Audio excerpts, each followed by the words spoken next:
ક્યાં ક્યાં ગુનાઓથી ઘરમાં દેવ દુઃખ આવે. જય માતાજી મિત્રો, આપ સૌનું હાર્દિક સ્વાગત છે ભક્તિ સાગર ચેનલ ઉપર. તો મિત્રો, આજે આપણે ચર્ચા કરવાના છીએ આ વિડીયોમાં મિત્રો કે ઘરમાં જે દેવ દુઃખ આવે છે, બહારના દેવના વ્યવહાર પકડાય છે. બહારનું દેવ ઘરમાં પકડાય છે. કોઈનું દેવ, કોઈની માતાજીનું નડતર આપણા ઘરમાં પકડાય છે. એ ક્યાં ગુના કર્યા હોય, ક્યાં ક્યાં એવા કારણો હોય જેનાથી આ બધું થતું હોય છે, અને આનું સમાધાન શું હોય છે. આજે આપણે એ વિષય ઉપર મારી સમજણ પ્રમાણે આધ્યાત્મિક દેવગતિની માહિતી તમને હું શેર કરવાનો છું. તો આ વિડીયોને તમે અંત સુધી જરૂર જોતા રહેજો. વિડીયો ગમે તો એક લાઈક અને એક શેર જરૂર કરજો. તો વધારે વાર ના કરતા વિડીયોમાં આગળ વધીએ. તો સૌપ્રથમ મિત્રો, તમારે એક વસ્તુ ધ્યાનમાં રાખવાની. જો કોઈ બહારનું દેવ તમારા ઘરમાં દુઃખ આપે છે, કોઈ બહારનું દેવ તમારા ઘરમાં બોલે છે, કોઈ બહારનું દેવ તમારા ઘરમાં પકડાય છે, તો આનો સીધો અર્થ એ છે કે તમે કોઈ ગુનો કર્યો છે. એ પાકું છે, એટલે યાદ રાખવું. કેમ કે જ્યાં સુધી તમે કોઈ સાથે કપટ નહીં કર્યું હોય, તમારા વડવાએ કોઈ સાથે કપટ નથી કર્યું, કોઈનું ખોટું નથી કર્યું, કોઈને ખરાબ કરવાની દાનત નથી રાખી, કોઈનું કંઈ લીધું નથી, કોઈને છેતર્યા નથી, કોઈનું કંઈ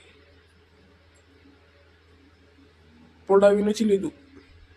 જો આ બધું તમે અથવા તમારા પૂર્વજોએ, તમારા વડવાએ, અથવા તો તમારાથી કોઈ ભૂલ નથી થઈ, તો કોઈ દિવસ બહારનું દેવ તમારા ઘરે આવે જ નહીં. જ્યારે આપણા ઘરે દેવ દુઃખ હોય અને બહારનું દેવ વ્યવહારમાં પકડાય, તો પેલું તો તમારે એ સ્વીકારી લેવું કે તમારી ભૂલ છે. અમુક વ્યક્તિ વધારે એટલે દુઃખી થતા હોય છે, કારણ કે એમની ભૂલ સ્વીકારવા એ નથી માંગતા. અને જ્યાં સુધી તમે ભૂલ નથી સ્વીકારતા, જ્યાં સુધી તમે એ દેવનો ન્યાય કરવા નથી માંગતા, તમારી જે ભૂલ થઈ છે અને ક્ષમા પ્રાપ્તિ કરવા નથી માંગતા, ત્યાં સુધી તમારે એ દેવ દુઃખ ભોગવાનું રહેશે. બરાબર. હવે ક્યાં ક્યાં એવા ગુના છે મિત્રો, હજારો એવા ગુના છે જે કદાચ હું તમને એક એક જણાવવા જાઉં તો વિડીયો બહુ લાંબો થઈ જાય. પણ તોય તમને હું એક ભાષામાં, એક સરળ રીતમાં તમને સમજાવી દઉં કે જ્યાં સુધી આપણે અહિત નથી કરતા, અહિત નથી જોતા કે અહિત નથી આચરતા, આ ત્રણ વસ્તુ તમે નથી કરતા, તો તમારા ઘરમાં બહારના દેવ દુઃખ આવવાની તો દૂરની વસ્તુ છે.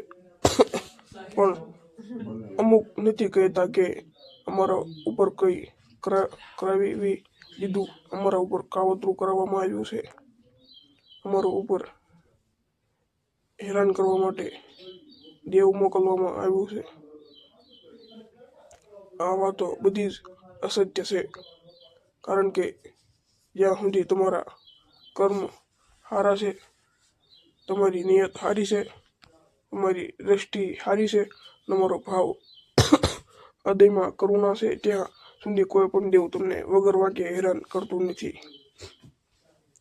અને બીજું કે જ્યાં સુધી તમે જેનું મન પવિત્ર છે, જેનું ચરિત્ર પવિત્ર છે, આ બે વસ્તુ જેની પવિત્ર છે એ માણસનું 100% ભગવાન માતાજીમાં વિશ્વાસ હોય છે. અને જે માણસનો ભગવાન અને માતાજીમાં વિશ્વાસ હોય, પોતાની ઘરની દેવીમાં વિશ્વાસ હોય,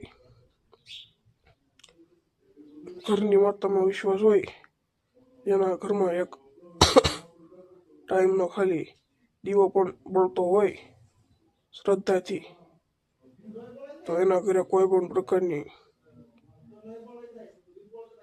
કાવતરા નથી થતા, કોઈ એવું વિઘન મોકલી શકતા કે નથી, કોઈ એવું કરી શકતા.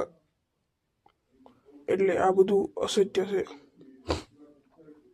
કોઈને કરી નાખ્યું, કોઈને કરાવી દીધું, અમને હેરાન કરવામાં આવે છે, આ બધી ખોટી વાત છે. જો તમારા ઘરમાં દેવ દુઃખ છે, તમે પીડિત છો, તમારા ઘરમાં કોઈ દેવ બોલે છે, કોઈ વ્યક્તિ સૂવે છે, અથવા તો દેવ પકડાય છે, અથવા તો તમને ગુનો પણ ખબર છે, તો તમારે સમજી જવાનું. જ્યાં સુધી એનો ઉપાય તમે નહીં કરાવો,